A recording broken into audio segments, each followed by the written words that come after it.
Terima kasih pemirsa, Anda masih bersama kami. Saatnya kita bacakan pendapat pemirsa melalui pesan singkat maupun via media sosial. Ini kita lihat ada pesan singkat.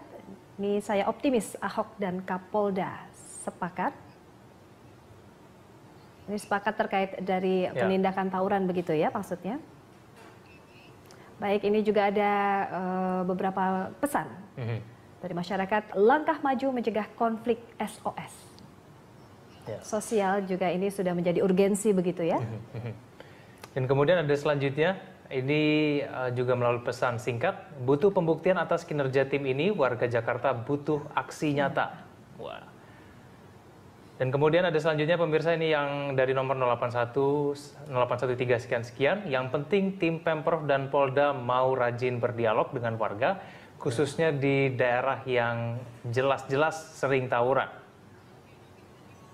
Nah, itu tanggapan dari masyarakat sebagian, hampir semua ini positif Pak ya. Mungkin mereka menunggu-nunggu nih tim yang seperti ini nih. Ditunggu-tunggu lama nih. Sudah ditunggu-tunggu lama. Pak Tito, saya ingin tanyakan kemudian, beda tidak sih Pak dengan penanganan di Jakarta dengan di Papua? Kan Pak Tito juga punya pengalaman banyak gitu di Papua ya. Dan di Papua ini pengetahuan saya, perang suku itu sudah menjadi budaya begitu dari tiap suku di sana. Ini bisa kita samakan nggak dengan kondisi Jakarta Pak? Ya, di sana juga memang punya banyak problem masalah konflik, mulai masalah konflik antara politik, terutama kalau sudah ada pemilu kada di sana, antara suku dan suku yang lain saling mendukung calon dari suku masing-masing, itu bisa menjadi pecah, menjadi perang.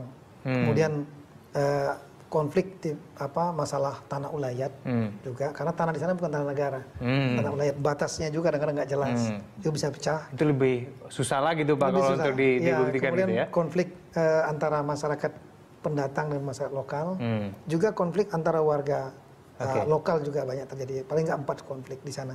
Nah, ini penanganannya sama, kita harus proaktif prinsipnya, dialog lebih banyak, pertemuan lebih banyak. Tadi ada SMS, saya sependapat sekali, dialog itu yang paling penting, komunikasi, dialog, turun, bicara. Ini akan bisa mencairkan, meskipun permasalahannya kompleks, rumah yang kumuh, situasi yang sulit, kemiskinan, tapi sebetulnya bisa diselesaikan atau dicairkan dengan banyak dialog, banyak pertemuan dan lain-lain untuk menenangkan emosi yang tinggi gitu.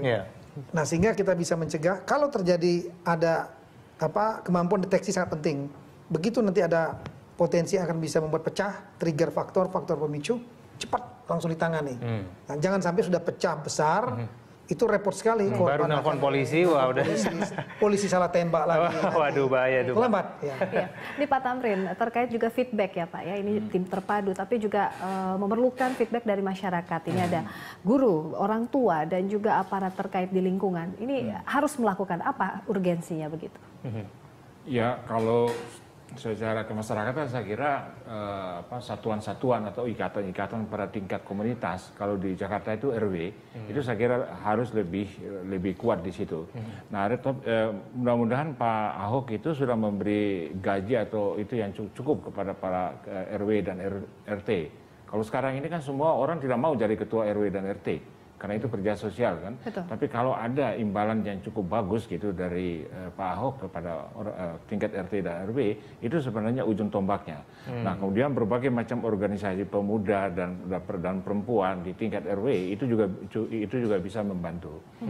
Nah, kalau orang tua ya itu kita kembali lagi ke solusi yang rada klasik bahwa ini orang tua harus ini, tapi ya itu semua orang udah tahu gitu. Pak Tamrin, tapi yang saya antisipasi itu yang tadi Pak Tito udah bilang, kesulitannya justru barangkali di koordinasi antar pihak-pihak yang ada dalam tim terpadu ini. Nah, untuk memadukan pihak-pihak yang berbeda-beda itu dalam satu tim yang terpadu, saya kira itu tantangan besar.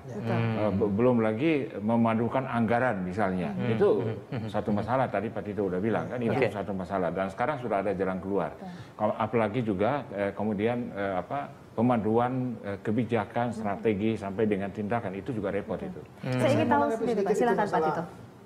Beliau tadi sampaikan tadi bagus, saya pikir mengangkat 2 isu itu, masalah koordinasi dan masalah anggaran. Jadi masalah koordinasi ini sebetulnya bisa diselesaikan berdasarkan pengalaman saya di Papua, itu dengan membuat standard operating procedure (SOP). Jadi begitu tim dibuatlah SOP-nya. Siapa berbuat apa, tim penghentian, cara bekerjanya, tim pencegahan seperti apa, penindakan seperti apa, pelatihannya, pemulihan kerjanya seperti apa, mekanismenya, ini bisa dibuat sebetulnya. Yang kedua masalah anggaran. Anggaran ini kunci menurut saya. Setelah tim ini dibentuk, tanpa anggaran nggak akan jalan.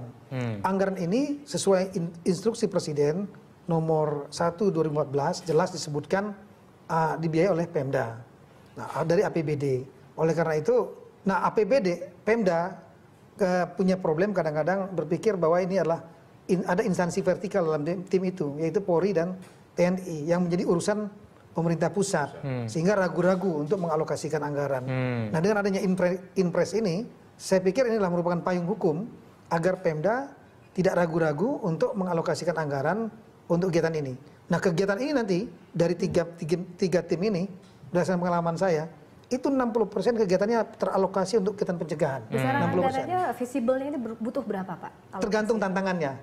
Dipetakan dulu tantangannya, setelah itu nanti dianggarkan dihitung berapa kira-kira untuk pencegahan berapa, untuk penindakan berapa, penghentian kekerasan, dan untuk pemulihan alokasinya kira-kira berapa.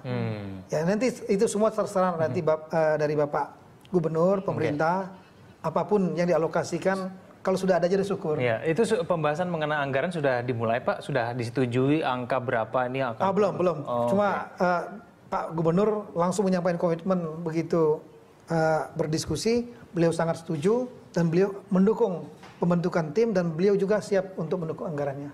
Oke, baik. Ini terakhir sebelum kita menutup dialog, Pak Tito mungkin bisa dijelaskan, Pak, ini kemudian tantangan dan juga hambatan ke depan akan seperti apa dan kemudian apa harapan dari Kapolda sendiri, bagaimana masyarakat untuk menanggapi mengenai tim ini, Pak? Iya, saya kira ini problema tim ini mendapat saya baik, menurut saya ya, dan ini merupakan instruksi dari nasional, instruksi dari pimpinan Presiden saat itu. Tim ini saya kira harus dibentuk, kemudian sehingga kita bisa menyelesaikan persoalan-persoalan konflik di wilayah Jakarta secara lebih komprehensif dan lebih sistematis, dan kemudian kita melakukan langkah-langkah yang lebih proaktif. Ini bukan berarti kita tidak tegas ya, tegas tetap. Ada pelanggaran hukum, tawuran terjadi, tangkap, proses tetap dengan cara-cara humanis. Tapi proaktif sebetulnya bisa, karena teorinya ada nih, teorinya beliau, teorinya terjadinya konflik itu selalu ada akar masalah dan ada trigger faktor yang sebetulnya di tiap tahapan bisa dicegah, tidak bisa jadi spontan gitu saja. Nah, ini tantangan kita ke depan saya kira adalah bagaimana tim ini bisa dibentuk, membuat SOP-nya, karena melibatkan mesin yang banyak. Mesinnya mulai dari tingkat provinsi, kabupaten, kota sampai ke kampung, melibatkan Babin Kamtipmas, Babinsa, kemudian Lurah. Nah, ini semua sampai ke atas. Bagaimana kita membuat agar mereka satu visi yang sama. Yang kedua adalah harapan saya agar tim ini segera dibentuk, Pemda mendukung anggarannya, segera semua pihak juga bisa mendukung, dan kita segera bekerja dan masyarakat juga bisa menanggapi positif. Saya kira itu. Oke, baik. Singkat saja Pak, terakhir ini untuk closing statement, bagaimana penanganannya agar tidak hanya di permukaan Pak, tapi kita menyentuh akar masalah agar selesai dengan maksimal. Iya, tadi sudah jelas sama Pak Tito kan, ada 3 bagian itu ya. Betul. Pencegahan, penindakan, dan pemulihan. Yang bagian pertama dan kedua ini, yang ketiga ini, itu lebih banyak yang non Polri yang aktif. Tapi kalau penindakan Polri gitu. Nah, kemudian yang bagian pertama sekarang di tahap awal ini, saya mengharapkan Pak Gubernur DKI itu mengambil semacam leadership yang agak decisive. Supaya anggaran benar-benar ada, kemudian mekanisme yang tadi sudah dirancang itu benar-benar dilakukan, dan kemudian tim terpadu ini jangan tim terpadu musiman, tapi dia harus permanen, karena potensi konflik kita tinggi karena masyarakat majemuk. Selalu ada pasti. Selalu ada. Jadi dipermanenkan dan kemudian dianggarkan di APBD secara rutin. Dari tahun ke tahun harus ada gitu. Baik, kita harapkan tentunya tim ini segera terbentuk, anggaran segera cair, dan semoga konflik sosial di Jakarta bisa hilang, begitu kalau bisa ya. Hilang sih nggak mungkin. Nggak mungkin, Pak ya. Dicegah dan diturunkan. Baik. Saya juga satu lagi, yang dimaksud anggaran jangan sensitif. Wah, ini nanti polisi dapat anggaran, bukan. Anggaran ini selain untuk bekerja tim ini, juga untuk kegiatan masyarakat. Seperti tadi mau ada sepak bola bersama, seni bersama, itu kan anggaran dapat dinikmati oleh masyarakat juga. Oke, baik. Terima kasih Pak Tito atas kedatangannya, dan juga Pak informasinya. Tamrin juga Pak terima kasih telah hadir berdialog. Pemirsa, demikianlah dialog Lunch Talk hari ini. Anda bisa mengirimkan informasi dan saran kepada kami lewat email di news@berita1.tv. Ya, atau follow kami via Twitter, Facebook, dan YouTube. Nantikan Lunch Talk setiap hari pukul 13 sampai 14 waktu Indonesia bagian Barat. Saya Kevin Egan. Saya Indri Soekardi, terima kasih.